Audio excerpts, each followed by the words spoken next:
Today we're talking about Digibyte and why I think Digibyte has huge upside. Stay tuned. What's going on, guys? Patrick here. Today we're talking about Digibyte. Digibyte. It just sounds like a cryptocurrency, right? The name Digibyte itself, it just sounds like a cryptocurrency. Why I think Digibyte has a huge upside from here. And it's not even that I think Digibyte's going to go to the moon, but I think from the current price, where it could possibly go, I think there's still a lot of room to play here. And I'm going to go over some of the reasons I think that, what my game plan is, and why I'm holding a lot. I'm talking about a lot of Digibyte, holding it strong for the next year or so, with the idea that I could possibly make $1 million if Digibyte gets close to $10 by the end of 2018. And the idea that I have this much Digibyte, what I basically did was I traded a bunch of Ripple. Ripple went up to like 380, and then I started exchanging Ripple for Digibyte. I also bought some Digibyte back when it was even cheaper, so it worked out beautifully, and I didn't really invest that much actual dollar bills. So I didn't really invest that much. I mostly used all my Ripple profits, all that crazy move from Ripple where I got in there below $1, went to 380, took that profit and invested it into Digibyte. But I want to talk about why I'm bullish and kind of talk about why I think Digibyte has a lot more upside compared to other coins on the market. All right, so right now we're looking at the Digibyte website. Let's go look at the chart really quick, actually, just to give you an idea of where we're at right now price-wise, where this thing could possibly be heading. So when I first got into Digibyte, I got in here down at the 5 cent area, 5 cents, 6 cent area. I bought a little bit. I bought like 30,000 coins when it was about 5, 6 cents. And I was like, hey, I'm going to buy a couple. I'll let it hold. I'll hold it for a couple of months. If it goes up, it goes up. If it doesn't go anywhere, whatever, I didn't lose that much money. And then we started getting some moves. I was like, we got to 7 cents. I was like, okay, this is looking pretty good. Had a little bit of pullback. But in the last couple days, the last couple weeks, days, or whatever you want to call it, this thing has been going up. And I'm not sure the exact reason why it's going up right now like it's going, but it's going up. Obviously, we had a lot of altcoins going crazy the last couple of weeks, the last couple of days. You had TRX, Tron going crazy. You got Ripple going crazy. All these altcoins going crazy. Digibyte is obviously due for some type of action. And you can see from the 8 cent area, now we're up there to 13 cents. So I think the all-time high right now is sitting there right around 13 cents, maybe that 12.60 area. But it's looking pretty good. I like this view right now. I like this chart. Got some nice pullbacks, got some nice support areas. This 9 cent area, nice support area. But overall, we're trending higher. This is the 5-minute chart. So you can see, if we go to like an hourly chart, you see this trend a little bit better here. And it's not a bad looking trend, not a bad looking trend at all. And from this 6 cent area, this thing moving up there to 13 cents now. So it's up over 100% since I first got in. I can't complain about that. I'm happy that I'm up 100%, but I don't want to be up 100. I want to be up 10,000, 20,000% by the end of 2018. And I think that's very realistic for a couple of different reasons.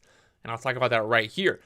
First off, the big thing that I really like about Digibyte, first off, compared to Ripple, compared to all these other coins, is it's very, very decentralized. For the sheer fact that this thing uses 5 different algorithms, I'll show you down here. It uses 5 different algorithms for mining. So that stops people from having one big miner controlling all of the Digibyte mining with one algorithm. So you have 5 different algorithms. That's going to make it that much more difficult for one large person, one person with a lot of power mining to control the market.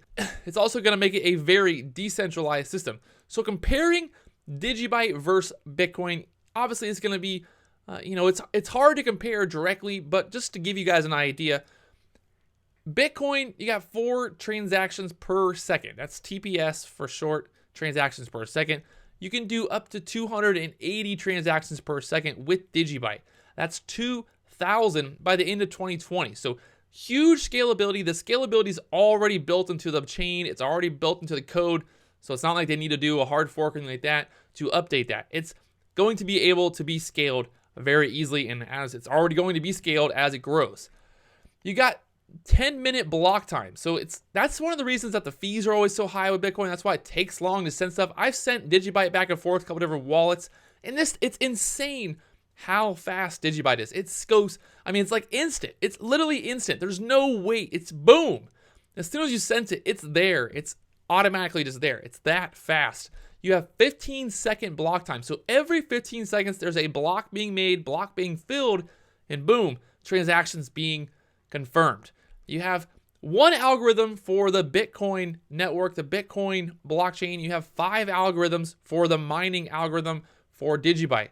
And looking at the nodes here, that's 7,400 with Bitcoin. You get 43,000 currently with Digibyte. And then getting into the difficulty adjustment, all of that. The big thing here that's very important with Digibyte compared to a lot of other coins that have total number or unlimited total cap, Bitcoin has 21 million coins. So right there, that makes it scarce. It makes it a rare commodity. When you think about it, there's only 21 million Bitcoin in the world. Now, Digibyte has 21 billion. That sounds like a lot. Oh, there's 21 billion Digibyte. That's too many. Really, it's not that many. Now, I'm not saying Digibyte's going to go to $10,000, $20,000, $30,000, but I think, $10 at 21 billion is not that unrealistic. Even $5. And that gives Digibyte actual real world use, that there are plenty of coins, that it is scalable, that it is fast back and forth, sending back and forth, all that. It's fast. So like I said, that's going to really make it usable for people. I can actually send my friend back and forth money quickly. Unlike Bitcoin, where I have to pay the fees, I have to pay all these issues. If you look at kind of comparing Digibyte versus Visa, right now, 280 transactions per second. 2020, we're gonna have 2,000 transactions per second. That'll be the same as Visa, basically. That's the same as Visa, basically, confirms and transacts every day. And then compare that, into the future, how scalable Digibyte is on the blockchain and the actual technology there. So there's a lot of stuff coming for Digibyte. This is not like Ripple where one company owns this coin. It's not like a lot of other coins that are manipulated. Digibyte wasn't pre-mined. Digibyte wasn't just created and then they're holding a bunch of Ripple in a escrow account, basically promising the market that they're not going to flood the market with Ripple, but at the same time they could, where Digibyte, every coin has to be mined. They started mining Digibyte for the first time in 2014, so Digibyte is 4 years old now, it's good to see that there's a track record with Digibyte. It's not just brand new, some guy didn't create it last week, and it has potential here.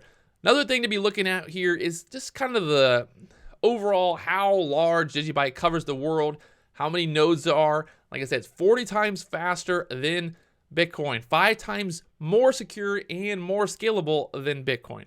It's already used in over 82 countries worldwide. A couple people talked about how Digibyte, they saw it was used at their local airport for parking, which is really cool. I didn't even know that until I saw that online. You can see kind of where Digibyte fits in the ecosystem. You have all this different stuff going on here. Digibyte really belongs right there below Litecoin, right below Bitcoin. I think Digibyte has huge potential to really kind of be that $1, $2 area where Digibyte can be sent around the world quickly, fast, and it's not going to be this thing that people hoard like Bitcoin. Same time, Digibyte still could, get to that $10 area, have no problem. So right now, in 2017, there are billion coins out there. So as we go along in the future, they're going to be able to mine more, I think, till 2035. So we still got plenty of time here until we get to that 21 billion mark. And you can see the first time they launched this back in 2014 when it was first mined. The first Genesis block was mined back in 2014. It's good to see that there is a track record, that there is some kind of proof of concept here. Digibyte is being used. It's going to be used more and more as we go on here in the future. There's a lot of technology built into the actual system, built into the code. You have all these options to be able to put stuff into a Digibyte. And the same sense as you have smart contracts with Etherum network, you can do smart contracts with Digibyte network, which is really cool. I think the smart contract technology is really going to be a huge thing for blockchain and for cryptocurrency world, for virtual currencies. Really having the technology to be able to create contracts for different types of uses, like buying a house or whatever you want to do. There's all these different ways of setting up these contracts and basically getting rid of banks, getting rid of escrow accounts. So I think Digibyte really, I'm looking forward to the future here. One of the reasons that I see the upside with Digibyte is the capped out supply. There needs to be a cap. You got to stop people from just creating more and more. If you're just investing in a coin that they can create more whenever they want, they can flood the market, they can do whatever they want, manipulate the price like Ripple and other coins that are out there right now, Digibyte, it's not allowed. It has to be mined. It's just like Bitcoin in that sense. It's a proven technology. It's scalable. There's all these things that are going for Digibyte right now. And I think overall, compared to a lot of the other coins out there that are being pumped up right now that are, at $3 or $4, that have trillions or billions that are just being made up and sent out into the world, I think Digibyte shines when it comes to the capped out supply. The one issue with Digibyte obviously is it's not that easy to buy, in the sense that a lot of the different exchanges don't have it yet. If Coinbase were to add Digibyte, not that I'm saying Coinbase would, or they are going to, but if they did in the future, that would make it a lot easier for people to buy Digibyte. I know going into the future it's going to be easier, as this is integrated in more exchanges and more websites. So big news right now is that they're adding an iOS wallet that'll be on the App Store for people with iPhones to download and then be able to have a wallet on their phone similar to other coins. But I think this is going to be big news for people who do have Apple phones. I think a lot of people have iPhones, and a lot of people are going to be looking for that. So the Digibyte Foundation is a nonprofit organization that's working to educate consumers. They're working with outreach to work with different governments, organizations, and increase the global adoption of the Digibyte blockchain to the world. So they're working on a lot of different things. So you can see some of the Digibyte core initiatives for 2018 right here. So they already have the OS X wallet going live soon. They're working with Trezor, which is going to be great for the hardware wallet, working with different exchanges. You can see Coinbase is on there, Gemini is on there. If Coinbase and Gemini added Digibyte, it would be huge. I mean, easily, I could see this thing going to $3 or $4 or $5 in no time. As soon as it was added to Coinbase, people would love to buy a very, very cheap coin.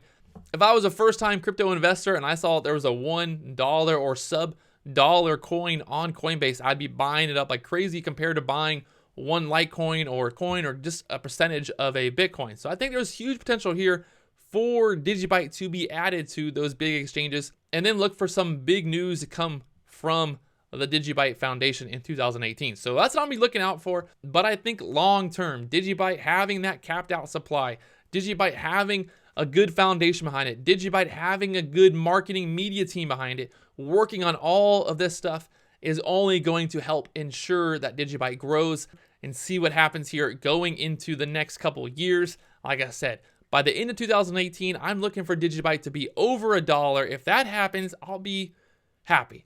If it gets over $2 or $3, I'll be really happy. If it gets close to $10 by the end of 2018, which I've seen some people talking about on the charts, how it's possible, I'm not going to tell you that I think Digibyte is going to get to $10 by the end of 2018. Nobody thought that Litecoin would go from $3 to $400 in 2017, and it did.